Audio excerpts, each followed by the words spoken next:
I recently drove for 2 hours. I drove about 209 miles. And during that long car trip, which I did both ways, I had a lot of time to sit and think. And I'm going to share with you some of the things that I thought about on my trip. So, every now and then I would pass these little white crosses with flowers and teddy bears and just their little memorial sites on the side of the highway.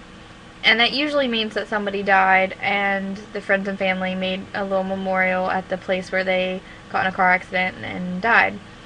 And it made me think a lot about a game I used to play when I was younger called Oregon Trail, which, if you're not familiar with, just get out, because, no, I'm just kidding. But it's a great game.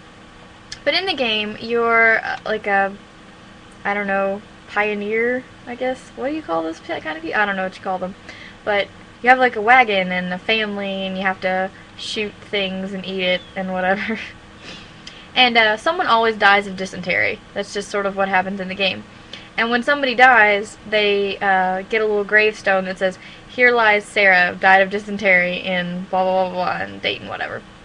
And as you play through the game, you occasionally will come to these grave markers of past games that you've played, and you have to read them for a second. And I would always do funny names, but anyway, so driving down the highway and seeing these little memorials, it made me think of Oregon Trail, which probably means I'm a terrible person, that I didn't feel sad that someone died on the highway, but, you know, long trip, my iPod was dead, so I had no music, so just me and my brain. And anybody who knows me well enough knows that me being alone with my brain is dangerous for everyone involved. But something I also thought about on my drive was the fact that we don't really spend a lot of time in silence anymore. Because just sitting there, you know, driving for 2 hours with no iPods and no music, it really made me just realize how long it's been since I just sat and just thought about things. And I think, honestly, the fact now that we listen to our iPods pretty much constantly, we constantly have some form of stimulation. We very rarely just sit by ourselves and think about things. I think it's kind of sad, because I realize, like, my walks around campus and things, I always have my earbuds in, I always have my iPod. I never just am alone with my thoughts. And so I am giving you an assignment.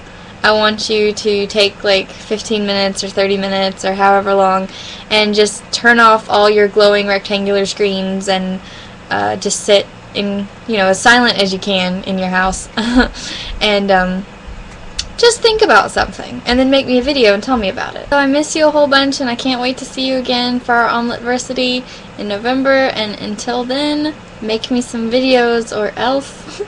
Bye bye, sweetheart.